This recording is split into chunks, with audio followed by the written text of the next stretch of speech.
retrouvez pour le point de l'actualité de ce vendredi 4 octobre 2019 sur ESAE TV. Voici les titres. L'agrément au régime C du Code des investissements de la société de négoce import-export Sonimessal pour son projet d'installation d'une unité industrielle de fabrication de fer à béton, de tôles ondulées galvanisées et de pointe dans la zone industrielle de PK13 à Ekpe, dans la commune de Semekpoji, fait partie des décisions importantes du Conseil des ministres du mercredi dernier.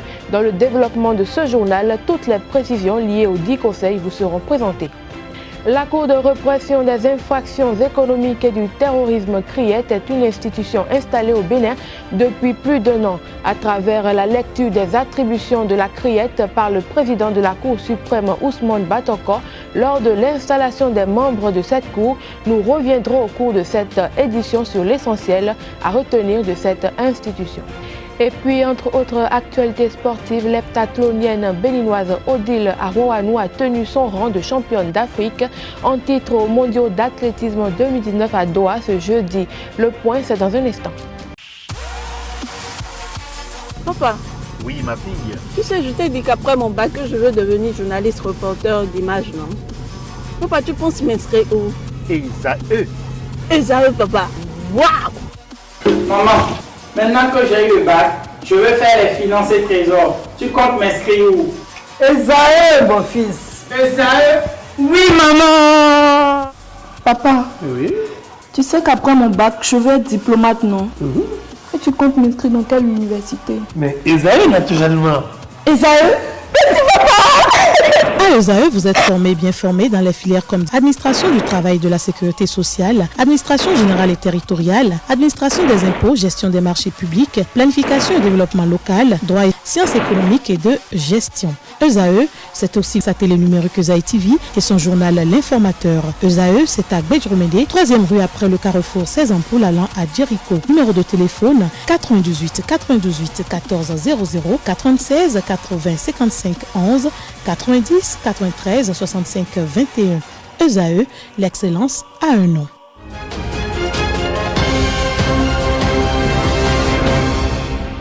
Mesdames, Messieurs, bonsoir et bienvenue. L'actualisation du décret fixant la structure type des ministères, l'approbation des statuts de l'Agence des soins de santé primaire, l'agrément au régime C du Code des investissements de la société de négoce import-export Sonimessal pour son projet d'installation d'une unité industrielle de fabrication de fer à béton, de tôles ondulées galvanisées et de pointe dans la zone industrielle de PK13 à Ekpe, dans la commune de Semekpoji, et le compte rendu d'étape du processus de l'enregistrement dérogatoire à l'état civil était au cœur du Conseil des ministres de ce mercredi 2 octobre 2019, tenu sous la présidence effective du président Patrice Talon. Pour plus d'explications sur ces décisions préévoquées, je vous invite à suivre Alain Orunla, ministre de la Communication et de la Poste et porte-parole du gouvernement à l'occasion du traditionnel point de presse du compte-rendu du Conseil des ministres. Actualisation du décret fixant la structure type des ministères. Le nouveau décret procède des expériences tirées de l'application de l'ancien et traduit la volonté du gouvernement de prévenir les dysfonctionnements, de renforcer le système de vérification et de contrôle de gestion des affaires publiques, de poursuivre la mise en place d'une administration moderne et efficace au service du développement. L'objectif visé est de construire un modèle de service public performant afin d'instaurer durablement une gouvernance éthique dans tous les secteurs. Les ministres sont instruits de procéder à la mise en conformité des décrets portant attribution, organisation et fonctionnement de leurs départements respectifs. Les autres mesures normatives portent sur l'agrément au régime C du Code des investissements de la société de négoce import-export Sonimess SARL pour son projet d'installation d'une unité industrielle de fabrication de fer à béton, de tôles ondulées galvanisées et de pointe dans la zone industrielle au PK13 à Ekpe dans la commune de Semekpoji, et l'adoption des statuts de l'Agence des soins de santé primaire. Au titre des communications, compte rendu d'étape du processus de l'enregistrement dérogatoire à l'état civil. Le dit processus a permis de recenser environ 2 500 000 de nos compatriotes, dont la plupart ont déjà retiré leurs actes de naissance. Au terme des opérations, il a été signalé que certains services chargés de l'établissement de la carte nationale d'identité ou du passeport rejettent ces actes de naissance nouveau format ou exigent que les demandeurs produisent une copie légalisée de leur souche. Or, c'est précisément pour mettre fin aux tracasseries subies par les populations que le projet d'enregistrement dérogatoire à l'état civil, PEDEC, a été réalisé. Face à cette situation, une formation a été organisée au profit des agents en charge des pièces d'identité dans les préfectures et du passeport à la direction de l'immigration en vue de la maîtrise des éléments de sécurité des nouveaux actes de naissance. Désormais, ces actes élaborés dans le cadre du PEDEC sont reconnus par l'usage d'un kit technologique qui permet d'attester de leur authenticité. Pour une mise en œuvre globale de cette mesure, les ministres concernés sont instruits à l'effet de prendre les dispositions nécessaires en vue de la reconnaissance par toutes administrations intéressées du nouveau format des actes de naissance sécurisés. Conséquemment, les services administratifs concernés devront cesser d'exiger la production de souches de ces actes dans les dossiers de demande de carte d'identité, de passeport, de candidature aux examens ou concours, ou d'ouverture de compte bancaire ou tous autres dossiers administratifs. La Cour de répression des infractions économiques et du terrorisme CRIET est opérationnelle depuis plus d'1 an. À l'ouverture de l'audience solennelle consacrant l'installation des membres de cette Cour, il a été donné lecture du décret 2018-329 du 25 juillet 2018 portant nomination au ministère de la Justice et de la Législation. Dans ces réquisitions, le procureur général, tout en félicitant Cyriaque Dossa et Gilbert Togbono pour leur brillante nomination, a salué leur parcours au plan judiciaire et académique, mais il a surtout appelé ces derniers à accomplir leur mission en toute conscience. Pour lui, une justice, c'est d'abord la conscience. Les juges sont les protecteurs séculaires de la loi et de la personne humaine. Dans une démocratie, le juge ne doit obéissance qu'à la loi et la conscience. Fera-t-il savoir avant de souligner que c'est sous une dictature que la loi et la conscience passent après la volonté du maître de l'heure? Je vous invite à suivre le président Ousmane Batoko donnant lecture des attributions de la CRIET. Il est au micro d'Abdelkader Achirou. Au terme de l'article 5, alinéa 2, 3 et 4 de la loi 2018-13 du 2 juillet 2018, je cite, la Cour de répression des infractions économiques et du terrorisme est une juridiction spéciale à compétence nationale. Il lui est attribué la répression du crime du terrorisme, des délits et crimes à caractère économique, tels que prévus par la législation pénale en vigueur, ainsi que la répression du trafic de stupéfiants et des infractions connexes. Outre la voie de la flagrance, elle est saisie par un arrêt de renvoi de la commission d'instruction prévue par la présente loi. Fin de citation. Le moins qu'on puisse dire est que la Cour ne manquera ni de matière ni de clients. Monsieur Cyriaque Dossa et Ulrich Gilbert Togbono, par décret numéro 2018-329 du 25 juillet 2018. Vous avez été nommés respectivement président et procureur spécial de la Cour de répression des infractions économiques et du terrorisme. Au nom de la Cour suprême et à mon nom propre, je voudrais vous adresser ici même mes vives et chaleureuses félicitations. En plus de la légitimité et de la fierté que vous éprouvez en ce moment, c'est au sens du devoir et de la responsabilité que je voudrais vous convier. La Cour de répression des infractions économiques et du terrorisme sera ce que vous en aurez fait, vous et tous les premiers membres de cette juridiction, mais plus que les autres. Monsieur le Président, Monsieur le Procureur spécial, vous en êtes à la fois la figure et la voix. La figure et la voix, vous l'êtes, puisque primus inter pares, premier entre les égaux, vous incarnez la Cour et son parquet, dont vous aurez à récolter en premier le respect, mais tout aussi le blâme et la couronne d'épines en cas de faillite. Magistrat remplissant les conditions d'ancienneté prévues par la loi, vous avez le profil des fonctions.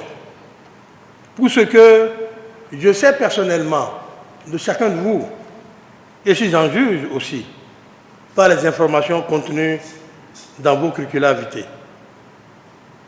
Je ne reviendrai pas sur les détails de vos parcours respectifs, présentés tantôt par M. le procureur général près la Cour suprême.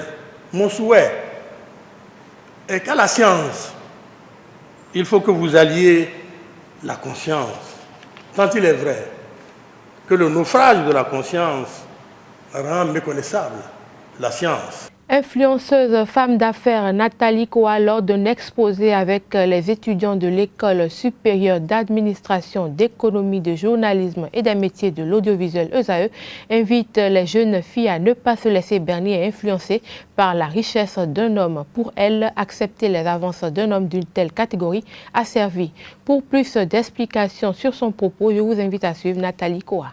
Imaginez, vous êtes perdu dans votre sous-quartier là-bas, vous n'avez jamais pris l'avion, tout d'un coup, vous avez en face de vous un homme dans le milieu du sport, on va dire ça, qui se présente à vous. Première invitation, viens, on va manger à Monaco, je t'envoie un avion privé. Donc, vous imaginez très vite qu'on peut y prendre goût, surtout quand on a l'habitude de dormir sur les nattes, à même le sol.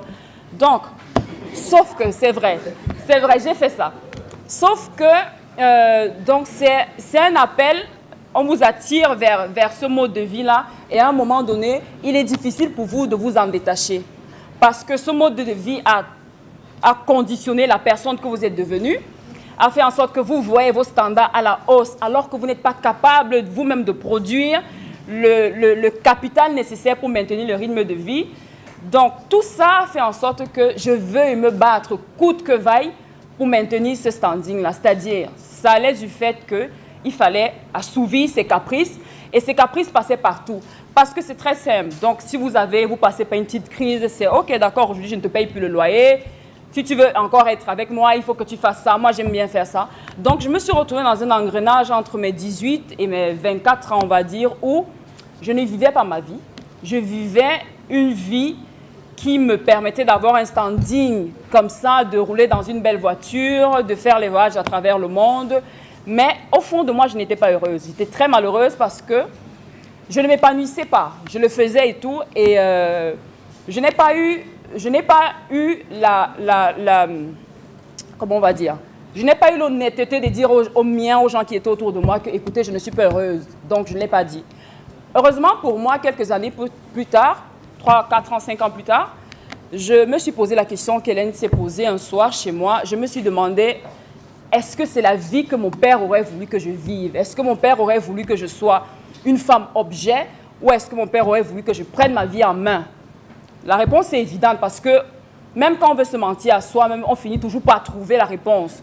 J'ai décidé ce soir-là de prendre ma vie en main, de poster ma candidature. Je n'avais que le bac. Comme je vous ai dit, je n'ai pas fait des études secondaires, universitaires, pardon.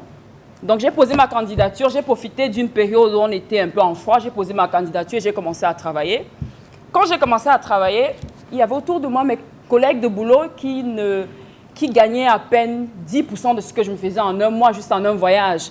Mais devinez quoi, elles étaient les plus épanouies possibles, les plus gaies. Moi, quand on rentrait du travail à l'aéroport, je démarrais ma dernière voiture climatisée et tout siège en cuir. Mais elle est montée dans la navette, mais il y avait une ambiance plus chaleureuse. Elle se sentait bien et moi, j'étais toujours malheureuse. Au point où, quelques années plus tard, même pas 2 années ou une année et demie, j'ai dit à la personne avec qui j'étais, tu sais, tu m'as fait beaucoup de bien sur le plan matériel. J'ai côtoyé ce que je ne rêvais même pas côtoyer. Je ne savais pas que je monterais dans un avion un jour et tout et tout. Mais sur le plan émotionnel, physique même, je ne m'épanouis pas et je suis en train de me tuer à petit feu. Je pense que ce que j'ai toujours voulu, moi, dans ma vie, c'est me poser, avoir une famille, avoir des enfants et bâtir ma carrière. Parce que je suis de ce type de femme-là qui pense que la femme doit travailler pour apporter également, en fait, d'équilibrer le foyer. À ma grande surprise, il a très mal pris. La rupture s'est très, très mal passée. En 2014, il a balancé toutes mes photos intimes. Je ne veux pas, c'est vraiment, je vous raconte ça à vous comme ça. Et l'histoire a tourné, c'est devenu un drame international même. Donc peut-être certains d'entre vous ici ont appris cette histoire. Mais vous savez quoi? J'étais tellement déterminée à sortir de cette vie parce que les gens qui me jugeaient se demandaient, mais ça n'a aucun sens. Comment veut-elle prétendre laisser tout ce luxe-là pour vivre une vie normale? Pardon. Elle raconte des histoires et tout. Mais si tu n'as pas expérimenté le fait de vivre une vie qui n'est pas la tienne, tu ne peux pas comprendre ce que c'est que le déclic. Le déclic, là, se dit que stop, il faut que je me reprenne en main. L'heptathlonienne béninoise Odila Wawanou a tenu son rang de championne d'Afrique en titre aux mondiaux d'athlétisme 2019 à Doha. Ce jeudi, elle a conclu le concours d'heptathlon à la 8e place avec un total de 6210 points, le nouveau record du Bénin. Elle améliore l'ancien de 10 points et se rapproche des minima des Jeux olympiques Tokyo 2020. Déjà, je suis très heureuse de pouvoir finir parce que voilà, les épaules combinées, c'est dur, il faut avoir tout ce qu'il faut pour pouvoir finir déjà la compétition. Donc je suis très heureuse de finir et de finir 8e. Je suis satisfaite, même si je sais qu'il reste des améliorations à faire. On continue le travail et voilà, par la grâce de Dieu, le bonheur arrivera, c'est sûr. Déjà, c'est le travail. C'est le travail, rien que le travail et que voilà, la place avec le travail, ça va monter, voilà.